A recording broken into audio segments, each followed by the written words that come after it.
Bàsquet Blaugrana Debat, cada setmana al teu canal de YouTube. Un programa de Ramon Serra, periodista jubilat però no retirat. Diumenge eleccions a Can Barça. El bàsquet també vota perquè el bàsquet també és Barça, encara que pesi a molts. Benvinguts al programa número 30 de Bàsquet Blaugrana Debat del 9 al 16 de març. I sense més preàmbuls, comencem. Sala! Lògicament, el tema central d'aquesta setmana són les eleccions del Futbol Club Barcelona que tindran lloc aquest diumenge, si no hi ha algun impediment d'última hora, perquè un precandidat va dir que no se li havien validat correctament o invalidat les seves butlletes i demana que li siguin validades i per tant s'hauria de tornar a repetir el procés. Però en cas que les coses vagin com ara, tenim les candidatures del senyor Laporta i del senyor Font. Qui guanyarà? Bé, diumenge ho sabrem. En qualsevol cas, doncs el bàsquet també hi ha de dir-hi la seva, perquè no solament és el futbol, que ja sabem que el Barça és essencialment un equip de futbol, però nosaltres també hauríem de fer aixecar la veu, perquè si no l'aixequem nosaltres, qui l'aixecarà? Jo no soc d'aquelles persones de blanc o negre, per això soc blaugrana, entre altres coses, perquè ja deia un president de l'Atleti de Madrid, el doctor Cabeza, que el blanco ensucia mucho. Per tant, les actes de la porta, doncs hi ha hagut coses molt bones i coses dolentes. Amb coses bones, doncs, s'ha fet que s'ha signat Flick, es té un equip de futbol molt competitiu, s'ha fet un nou estadi, malgrat tot, i les coses dolentes, doncs ja sabem tots els embolics, totes les presumptes comissions i totes les formes que han sortit malament, Messi, jo què sé, mil coses. I per tant, els socis que hi ha de decidir. Pel que fa al bàsquet, doncs podem dir que aquesta directiva ha estat una catàstrofe. Així tal com sona, i crec que després de Llaudet, en pau descans, si és que existeix la pau i el descans, en el cel meitat del segle passat, més o menys, va suprimir les seccions. El Barça, doncs, ha sofert molt, entre altres coses, per aquesta regla del fair play de l'1 per 1, quan en qualsevol país normal doncs, les seccions haurien de tenir encara bonificacions i no entrar en el fair play del futbol. Però és que tampoc ho ha sabut defensar l'equip, el Barça, i així ens trobem. El bàsquet, doncs, com sempre, la cosa perillosa, l'ànec negre que fa mal. Tot en tot, doncs, alguna cosa s'ha discutit, sobretot pel que fa al nou Palau. La Junta que era fins ara ha fet un nou projecte i diu que potser s'acabarà a l'any 30, nosaltres no sabem de quin segle, no? Potser sí que és veritat, alguna vegada serà veritat, com allò que ve el llop, no? I també, doncs, la candidatura actual també, que es presenta, del senyor Font, també s'ha presentat el seu projecte i amb una inversió dels Estats Units. Bé, sigui com sigui, hi ha una cosa que és clar que a mi no m'agrada que em diguin mentides. I realment aquests últims anys hem estat, sobretot pel que fa al bàsquet, mentida rere mentida. I això a mi em desacredita tota l'actuació per bona que hi pugui ser. En qualsevol cas, bé, jo penso que guanyarà el senyor Laporta. Alguns em diran, home, per què dius això ara? Sí, no, a mi m'és igual. Jo dic el que penso honestament. Si guanya el senyor Laporta, doncs ens haurem de tenir les conseqüències i demanar, si podem, que es doni llibertat d'acció a Xavier Pasqual, el nostre entrenador, que no hi fiquin mà altra gent com el senyor Cubells o Navarro. I que això en l'aspecte esportiu i fins i tot en l'aspecte econòmic, si pot ser doncs, que algú vigili les inversions. No fos cas que tornem a fitxar jugadors com en Billy, pagar uns 4 milions anuals o 400.000 euros al Real Madrid per fitxar el gendre de Navarro. O sigui que atenció, perquè és tan important la qüestió esportiva com l'econòmica, atès que el Barça en principi, doncs, com que acaben el contracte amb els jugadors, s'alliberaran moltes fitxes i esperem que l'any vinent puguem tenir un equip competitiu. Així és que cadascú voti en consciència i no m'agradaria dir allò que facin més que nosaltres. Doncs esperem fins al diumenge. Bé, la vida continua i continua les competicions, aquest Barça de les 1001 cares, perquè passa del 10-0 o del 0-10 en cada partit. Sempre he dit, i no me n'estaré pas de dir-ho, que amb aquests jugadors que tenim es pot guanyar qualsevol, que fan trossos i algun partit excepcional, però altres que, com aquell que deu, sembla que els peguen els pantalons i les cames els fan fiques. Aquesta setmana n'hem vist 2 tats, un a Milà, a l'Eurolliga, i l'altre contra el Breogán aquest diumenge. A Milà el Barça, com sabem, va perdre de 3, després d'haver jugat 3 quarts desastrosos, perdent fins i tot de 27 punts, sí, 27, i el Barcelona que no n'encertava ni una, sobretot pel que fa als triples, que és el nostre fort, oi? I en canvi l'últim quart va ser excepcional, el Barça va anar remuntant i ens vam arribar fins i tot a 3 punts.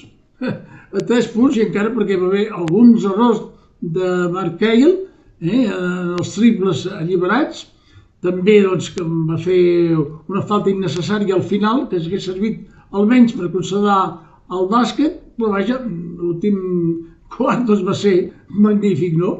Malgrat tot, el Barça va perdre i això ha fet que el Barça actualment hem baixat a la 8a posició, per bé que tenim 17 victòries, les mateixes que els Žalgiris i el Panathinaikos.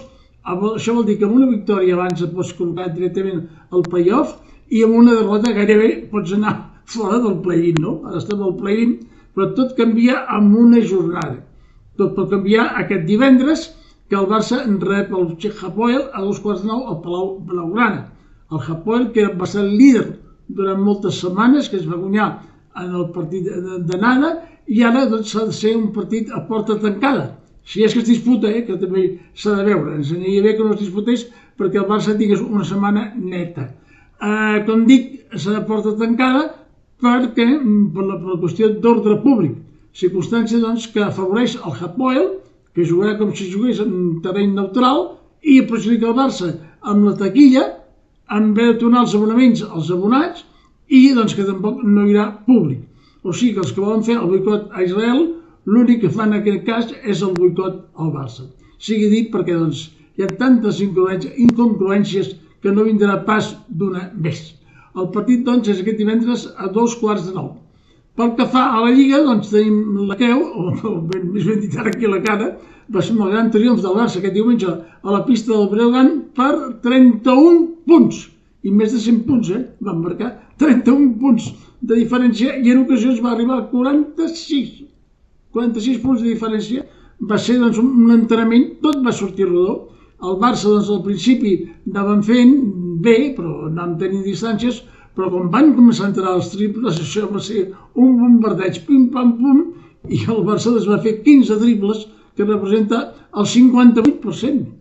No els triples tirats, Davant d'això no hi ha ningú que ho pugui resistir. Va ser una gran exhibició del Barça i que va permetre també que, sobretot a l'últim quart, juguessin jugadors que pràcticament ho fan poc, com Marcos, com també Kuturica i com també Keita. Kuturica em va agradar, crec que se li ha de donar més partits. Marcos també necessita més partits, però encara ha de menjar sopes, com dic jo, però té bon tir. A veure si en aquests partits de la Lliga Endesa pot fer alguna cosa més. I pel que fa a Keita, el veig un pivot una mica massa estilitzat. Ho he dit bé, no? Perquè si anava a dir esterilitzat, s'hauria tirat la cavalleria a sobre. És un d'aquests primers i potser no és el que necessitem ara mateix al Barça. De tota manera, també una conseqüència positiva que hem tret aquí, o positiva, bé, segons com es miri, és que definitivament ja Pasqual no compta amb Fol, i també amb Billy, que a més va jugar quan ja la cosa estava pràcticament decidida. O sigui, hem de tenir molt present totes aquestes comptes, aquests avisos que va donant el nostre entrenador. En aspecte positiu, Mark Cahill, crec que va marcar 24 punts, sí, Mark Cahill, 24 punts, ja us ho podeu creure. O sigui que, a veure si dura per aquest camí i es pot anar afiançant i descobreix aquesta faceta que no sabíem quin era d'anotador. En el capítol negatiu, com sempre, les lesions. Brizuela, que encara no va poder jugar perquè té el genoll fumut. Ai, Déu meu, des que va jugar amb la selecció espanyola no aixeca el cap, molt malament a la Copa. I també l'Apro, que ara té pubalgia. Em sembla que s'encomana tothom aquí. La pubalgia, en Sanguèlia, a Lamine Yamal. I el Barcelona doncs, anem cada dia això fent molts equilibris. Ara sí, ara no. Ara juguem bé, ara juguem malament, perquè és el que dona aquest equip amb el que tenim ara mateix, no? Aquest equip de plantilla curta, molt talentosa, molt descompensada i molt gran, no? Perquè Brizuela també ha entrat en el club dels 30, no us penseu, no? Pel que fa a la Lliga, doncs aquesta setmana, diumenge a les 7 anem a la pista de la Joventut, que ens espera amb les ungles afilades, i on hi ha l'exjugador de Barça, Parker, que ja va debutar amb l'equip verd i negre i va aconseguir 13 punts en 12 minuts, i veurem quina serà l'actuació. Un partit difícil i repetim aquest Barça que ara està en terra de ningú, aquesta travessia llarga del desert que fins que s'acabi la temporada, però bé, almenys que es vagin fent actuacions bones, que no es lesioni ningú, i la veritat és que els equilibris que està fent Pasqual ara mateix són molt notables. En fi, aquesta setmana el més important, a part d'aquests dos partits, un europeu i l'altre Lliga Espanyola, seran aquestes votacions a la presidència del Futbol Club Barcelona. També el bàsquet ha de fer sentir la seva veu, perquè tots ens afecta a nosaltres i d'alguna manera o d'una altra, un cop passades aquestes eleccions, segur que per bé o per malament en tindrem les conseqüències. I hauríem de fer notar als nous presidents o al nou president, a la nova directiva, que el Barça, a l'agost, el Barça de bàsquet, complirà 100 anys. Es diu aviat això, Doncs sí, el Barça de bàsquet, que és el més antic de tots els equips catalans que juguen la Lliga ACB i també molt més antic que el Real Madrid. O sigui que no és una qüestió de 4 dies aquest equip, ni tampoc les seccions. I per tant, hem d'acabar això bé, no amb una frase especial, sinó dir que diumenge cal votar, perquè el Barça és bàsquet i el bàsquet també és Barça. Doncs que hi hagi molta sort en les eleccions i en tornem a parlar la setmana entrant. I com sempre, ahir, avui i demà, força Barça, endavant Barça! I si pot ser, diguem-ho amb un somriure. Bàsquet Blaugrana Debat, cada setmana al teu canal de YouTube. Un programa de Ramon Serra, periodista jubilat però no retirat.